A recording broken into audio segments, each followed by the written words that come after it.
अस्सलाम वालेकुम प्यारे नाज़रीन, आज हम इस वीडियो में हम आपको बताएंगे कि एक लड़की ने अपने शौहर को नाफरमानी की तो उसकी सज़ा क्या मिले। अगर इस वीडियो को पूरा देखना चाहते हैं तो बने रहिए, स्किप ना करें। और अगर हमारे चैनल पर नए हैं तो प्लीज़ लाइक एंड सब्सक्राइब कर दीजिएगा। जब एक लड़की अपने शौहर की नाफरमानी करती थी तो अल्लाह ताला ने उसको ऐसी सज़ा दी कि आपको देखकर रूह कांप उठेगा। और सभी गांव वाले चीखने लगे और रोने लगे। मेरी बीवी का नाम शकीना था। वो बहुत ज़्यादा खूबसूरत थी और हमेशा साफ़ सुथरी रहती थी। उसे सफाई का वहम था। जब मेरी शादी उससे करवाई गई तो मैं उसकी शक्ल देखकर ही उससे शादी कर बैठा। हमारे पास बहुत ही जायदाद थे और मैं दीन से मोहब्बत करने वाला था। मैं अपनी ज़िंदगी को शरीयत के हिसाब से ही चलाना चाहता था और अपने चेहरे पे दाढ़ी भी रखी थी। मैं मौलवी नहीं था मगर मेरा हुलिया मौलवी जैसा था। जब पहले दिन मेरी बीवी ने मुझे गौर से देखा तो वो बोलने लगी, ये क्या है, आपका उम्र 25 साल है मगर आप लग रहे हैं कि 50 साल लग रहा है, आपका उम्र हो गया है। ये कैसी शक्ल बना रखी है आपने, आपके ये चेहरे पे दाढ़ी अच्छी नहीं लगती है। मेरा तो सारा मूड ही ख़राब कर दिया है आपने। प्लीज़ मेरी बात मानिए और अपनी ये मूछें जाकर छिलवा लीजिए और अपने बालों को छोटे छोटे कर लीजिए और ये कुर्ता पजामा पहनना छोड़ दीजिए। आप शर्ट और पैंट पहनिए, इससे आप बहुत ही खूबसूरत लगेंगे। पहली रात को ही दोनों में बहस होने लगी और शौहर कहने लगा कि मैं ये हरगिज़ नहीं कर सकता, मैं अपनी दाढ़ी नहीं छिलवा सकता, ये मेरे शरीयत के ख़िलाफ़ है, मैं खुदा को नाराज़ नहीं कर सकता। इसी बीच दोनों में ज़्यादा लड़ाई होने लगा और बीवी नाराज़ होकर सो गई। सुबह हुई तो उसकी बीवी का मूड वैसा ही था, ख़राब हुआ। फिर शौहर बोलने लगा कि क्या हुआ, तुम अभी तक नाराज़ हो। तो बीवी कहने लगी कि हाँ, मैं तब तक नहीं खुश हो सकती जब तक तुम मेरी बात नहीं मानोगी। और बीवी जिद करने लगी और कहने लगी, मैं जैसा सोच रही थी तुम वैसा नहीं हो। मैंने क्या क्या सपने देखे थे मगर तुम तो 50 साल के बूढ़े लग रहे हो।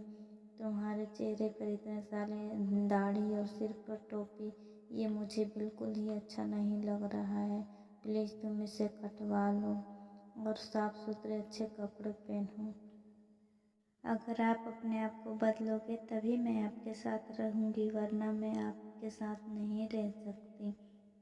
जब शौहर नहीं माना तो फिर बीवी ने सोचा कि अब क्या करूँ, कैसे इसको मनाऊँ। तो उसके दिमाग में खुरापाती आइडिया चलने लगा और वो अपने शौहर के लिए अच्छे अच्छे खाना बनाने लगी और खाना बना के उसमें नींद की दवा मिला दी।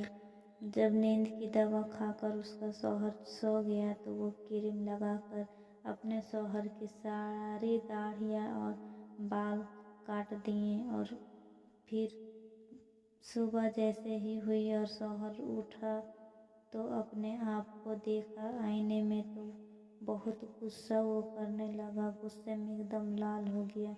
पर वो जानता था कि ये सब किसी और ने नहीं, मेरी बीवी ने किया है, पर उसे कुछ कह भी तो नहीं सकता, आखिर वो मेरी बीवी तो है। फिर गुस्से से आदमी घर से बाहर निकला। जब नमाज पढ़ने के गया तो सभी कहने लगे कि ये क्या हो गया, कैसे तुम्हारी दाढ़ी ख़त्म हो गई, तुमने क्यों छिलवा लिया। तो वो बहाना करने लगा क्योंकि बीवी की नाम तो सबके सामने नहीं बता सकता था, इसीलिए वो कहने लगा कि नाई ने मेरा दाढ़ी थोड़ा सा ख़राब कर दिया था, इसीलिए मुझे छिलवाना पड़ा, फिर से दाढ़ी आ जाएगी, इसमें कोई मसला नहीं है। फिर शौहर लड़ने लगा अपनी बीवी से और उसे लड़के मायके भेजा दिए। जब मायके वो गई तो शौहर बाहर गया था तो उसकी माँ चिल्लाने लगी कि बेटा देखो कौन है ऐसा। तुम बोला कि क्या हुआ माँ कौन है? तो वो कहने लगी कि एक छिपकली घर में घुस गई है। तो छिपकली से डर रही हो माँ? तो बेटा बोला कि नहीं बेटा बोला नहीं माँ, छिपकली नहीं है। आपको कहाँ छिपकली दिख रहा था? माँ बोली कि बहुत बड़ा छिपकली है बेटा, तुम जाओ घर के अंदर देखो। घर के अंदर शौहर जाने लगा तो देखा कि एक छिपकली है बाथरूम में आवाज़ कर रहा है। वैसे ही उसके सासू माँ का फ़ोन आ गया और वो कहने लगी कि मैंने अपनी बेटी को समझा कर भेजा दिया है। वो आई थी तो कह रही थी कि हमारे बीच कुछ अनबन चल रही है माँ, तो मैंने उसे समझा कर भेजा दिया है बेटा, तुम उसे माफ़ कर देना और अच्छे से रहना।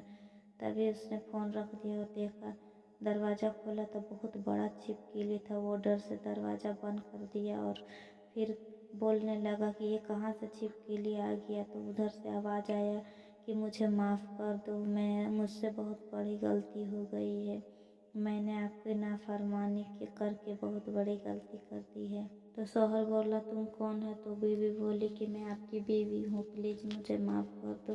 तो शौहर के मन में उसके लिए प्यार आ गया और वो कहने लगा कि मैं अल्लाह से दुआ करता हूँ कि तुम्हारी तबीयत ठीक हो जाए। और वो अल्लाह से दुआ करने लगा कि प्लीज़ मेरी बीवी को ठीक कर दीजिए मेरे खुदा, मैंने तो ऐसा नहीं चाहा था। और बीवी गिड़गिड़ा कर रोने लगी अल्लाह के सामने और अल्लाह का करिश्मा दिखा और बीवी ठीक हो गई। उसके बाद दोनों शौहर और बीवी मिलकर रहने लगे और शौहर की इबादत करने लगी, खुदा की इबादत करने लगी और शौहर के साथ खुश रहने लगी।